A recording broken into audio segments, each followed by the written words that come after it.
Hello everyone, welcome you all at the MS tutorial. Hope you all doing good. तो इस video में हम ECG और आपका electrochemical honing process and surface finishing process है उसका कुछ एमसीक्यू को देखेंगे। ऑलरेडी जो है मैंने इसके बारे में जो भी थ्योरेटिकल कॉन्सेप्ट होता है वो ऑलरेडी मैंने बता दिया है लास्ट वीडियो में, ठीक है। तो अगर वो आपने नहीं देखा है तो पहले उसको जाके देख लें, देन फिर ये वाला एमसीक्यू सीरीज जो है आप देखेंगे तो ज़्यादा बेनिफिशियल होगा और ज़्यादा इजिली अंडरस्टेबल होगा, ठीक है। But before start the video, अगर अब तक आपने एमएस ट्यूटोरियल सब्सक्राइब नहीं किया तो make sure you subscribe it. Here I will upload the lots of the videos related to the mechanical engineering subject that will be definitely beneficial for your university exams and also for the competitive exams. And if you are a mechanical engineer and preparing for the technical subjects for examination, then this channel will be definitely beneficial for you. तो first question देखते हैं ECG का।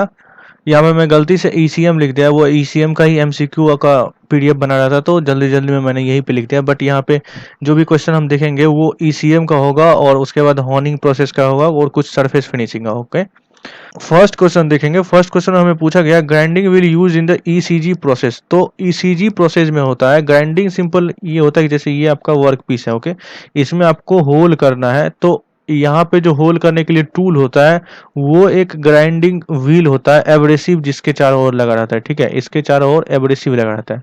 Now जैसे electrochemical में क्या होता था, tool आपका नेगेटिव चार्ज होता था यानी कैथोडिक होता था और आपका वर्कपीस जो है वो एनोडिक होता था। सिमिलरली यहाँ पे व्हील जो है आपका नेगेटिव चार्ज हो जाएगा, ठीक है। तो यहाँ पे ऑप्शन हो जाएगा आपका बी। नेक्स्ट क्वेश्चन है which of the following mention below are utilise in the ECG process. ECG process में हम क्या क्या यूज करते हैं, तो definitely similarly ECM electrolytic solution भी यूज करते हैं। एब्रेसिव ग्राइंडिंग व्हील मैंने अभी तुरंत बताया आपको। वर्कपीस तो होता ही है, तो all of the above mention हो जाएगा, ठीक है। नेक्स्ट क्वेश्चन है यहाँ पे आपको what is the value of the electrode gap maintain in the ECG group. Electrode gap जो है बहुत ही ज्यादा इंपॉर्टेंट होता है ईसीएम या ईसीजी जैसे प्रोसेस में। तो ये आपको याद रखना है, इसका जो आंसर हो जाएगा आपका 0.025 mm से लेस देन हो गए।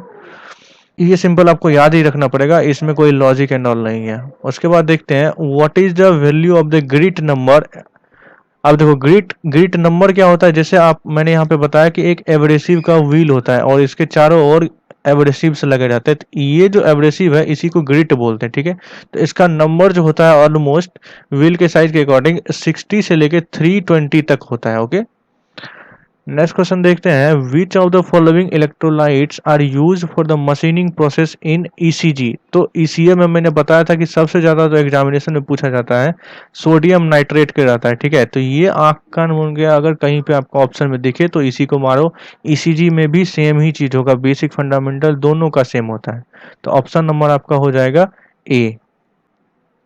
फिर उसके बाद है ये वाला क्वेश्चन भी बहुत ही इंपॉर्टेंट है, ये डायरेक्टली एग्जाम में आता है। Value of the current use in the ECG, ठीक है। तो यहाँ से ऑप्शन आपका हो जाएगा 300 से लेके 600 एम्पियर तक जो है ईसीजी में यूज होता है। नेक्स्ट क्वेश्चन है हमारा what is the value of the gap voltage maintain in ECG process, ठीक है। गैप वोल्टेज मींस एनोड और कैथोड के बीच में जो हम इलेक्ट्रोलाइट्स रहता है उन दोनों के बीच में जो वोल्टेज होता है वो वोल्टेज क्या होता है, तो वो वोल्टेज जो है ऑलमोस्ट आपका 4 से लेके 40 वोल्ट तक रहता है, ठीक है। नेक्स्ट क्वेश्चन देखते हैं यहाँ पे what is the main mechanism of the material removal in electrochemical grinding. ये थोड़ा इंपॉर्टेंट क्वेश्चन है। अब देखो ईसीएम में जो है इस बार प्रोसेस जो होता था मटेरियल रिमूवल का वो डिसोल्यूशन होता था, ठीक है, इलेक्ट्रोकेमिकल डिसोल्यूशन। तो ये प्रोसेस भी सिमिलरली वैसा ही है, बस यहाँ पे टूल का शेप चेंज हो गया है, ठीक है। यहाँ पे ग्राइंडिंग व्हील टाइप का एक टूल आ गया, दैट्स इट। इससे अलावा और कुछ भी ज्यादा चेंजेस नहीं हुआ। तो यहाँ भी जो मैकेनिज्म होगा बेसिक वो वही होगा, इलेक्ट्रोकेमिकल डिसोल्यूशन। फिर नेक्स्ट क्वेश्चन है आपका the grinding wheel is dash and the workpiece is dash. तो सिंपली मैंने क्या बताया कि ईसीएम में क्या होता है, आपका जो टूल रहता है वो कैथोड रहता है और जो हमारा वर्कपीस रहता है वो एनोड रहता है, ठीक है। तो सिमिलरली यहाँ पे हो जाएगा ग्राइंडिंग व्हील टूल है तो ये कैथोड हो जाएगा और वर्कपीस जो है वो एनोड हो जाएगा, ओके। तो ऑप्शन नंबर आपका हो जाएगा ए। फिर नेक्स्ट देखते हैं removal rate of the ECG process. मैंने क्या बताया था कि इलेक्ट्रोकेमिकल प्रोसेस जो है इसका रिमूवल रेट एमआरआर जो है ये बहुत ही ज़्यादा हाई होता है किसी भी कन्वेंशनल प्रोसेस से या तो फिर किसी भी नॉन कन्वेंशनल प्रोसेस के कंपैरिजन में, ठीक है। और ये कितना ज़्यादा हाई होता है, ऑलमोस्ट ये आपको 4 टाइम्स हाई होता है as compare to the any of the process. ठीक है, आपके क्वेश्चन में ऐसे भी पूछा जाता है which of the process have the very high MRR. ठीक है, उसमें आपको ऑप्शन दे देगा ईबीएम, ओके, ईसीएम दे देगा, एलबीएम दे देगा, कोई भी ऑप्शन देगा। तो सबसे ज्यादा जो होता है एमआरआर वो ईसीएम का होता है, तो आपका आंसर हो जाएगा ईसीएम। ओके, तो इस तरह से क्वेश्चन, अब मैं ये नहीं बोल रहा हूँ कि एग्जैक्टली आपको यही क्वेश्चन आ जाएगा। ठीक है, मैं बस ये बोल रहा हूँ कि जो भी मैं यहाँ पे डिलीवर कर रहा हूँ ड्यूरिंग द क्वेश्चन सॉल्यूशन, उसी सब में से क्वेश्चन आएगा डेफिनेटली। हमारा जो आरईसी का था, आर के जैन पे मैंने बेस्ड जो बनाया था, एग्जाम में भी उसी पे क्वेश्चन आया है। कुछ क्वेश्चन जो है एग्जैक्टली लेक्चर पे ही आ गया था, वीडियोज में मैंने जैसा बताया था वैसा ही आ गया था, और कुछ क्वेश्चन जो है आपका जो मैंने बताया था क्वेश्चन सॉल्व करने के बीच में उस पे आया था।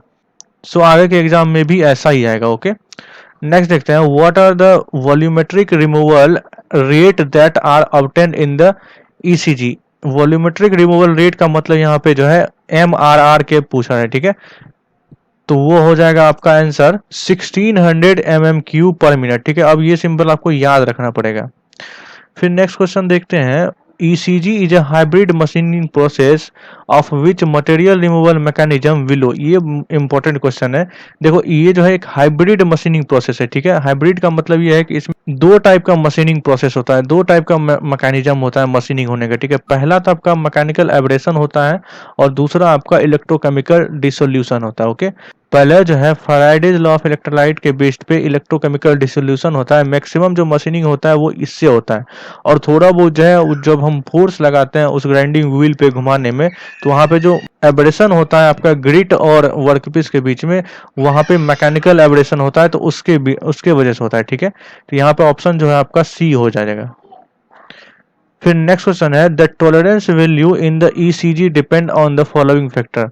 अब देखो, ईसीजी हो या ईसीएम हो, इसमें आप क्लोज टॉलरेंस जो है वो अचीव कर सकते हैं, और सरफेस फिनिश भी हमें बहुत अच्छा मिलता है। ठीक है, और वो डिपेंड करता है आपका इलेक्ट्रोलाइट का फ्लो क्या है, फीड रेट क्या है आपका, और मेटलर्जिकल ऑफ द मटेरियल। तो ऑल ऑफ द एबव हो जाएगा आपका आंसर। ठीक है, फिर नेक्स्ट क्वेश्चन देखते हैं, what are the applications of the electrochemical grinding. ये इंपॉर्टेंट क्वेश्चन है। इसका जो एप्लीकेशन है मिलिंग द मटेरियल में करते हैं, tool cutter sharpening, cutting off, तो ऑल ऑफ द एबव हो जाएगा आपका। ओके, फिर नेक्स्ट क्वेश्चन देखते हैं, what are the advantage of the machining in the electrochemical grinding. ठीक है, तो एडवांटेज क्या है, मैंने क्या बताया, गुड सरफेस फिनिश भी हमें मिलता है, साथ ही साथ आप क्लोज टॉलरेंस को भी पता कर सकते हो, अब्सेंस ऑफ द डिस्टॉर्शन, मतलब कोई भी तरह का आपका शेप डिटोरिएट नहीं होगा, जैसा आप चाहते हो वैसा बना सकते हो, और आपका व्हील का जो लाइफ होता है वो भी बहुत ज्यादा होता है, मतलब जो टूल है वो कभी कांटेक्ट में ही नहीं आता है, तो जीरो वेयर होता है इसमें। ठीक है, तो इसलिए व्हील का जो लाइफ होता है, जो टूल का लाइफ होता है, वो बहुत ही ज्यादा होता है।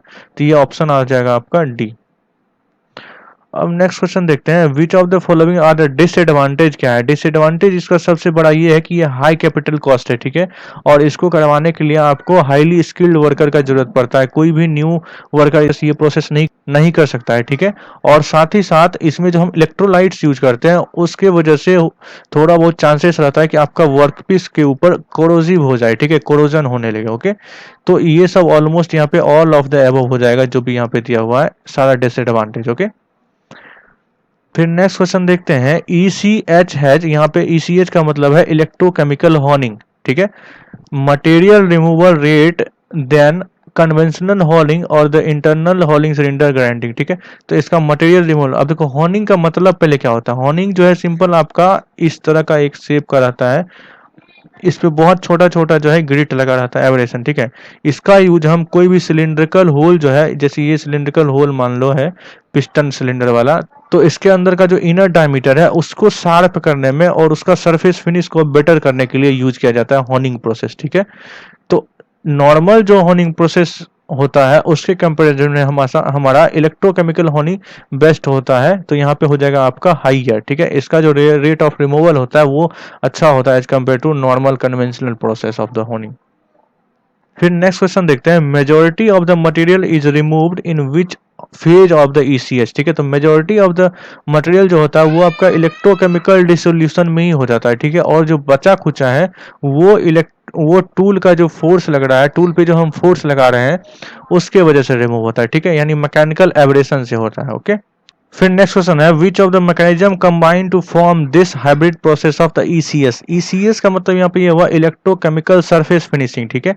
तो इसमें जो है आपका इलेक्ट्रोकेमिकल डिसोल्यूशन भी होता है और उसके बाद मैकेनिकल स्क्रबिंग भी होता है, ठीक है। तो होप आप स्क्रबिंग टर्म से अवेयर होंगे। सिंपल वो सरफेस फिनिश करवाने के लिए घिसने का जो काम करते हैं ना, जिससे हमारा सरफेस फिनिश होता है, उसी को स्क्रबिंग बोलते हैं। एंड नेक्स्ट और लास्ट क्वेश्चन है हमारा इस वीडियो का, विच of the following affect the process of the performance of the mechanical scrubbing, ठीक है।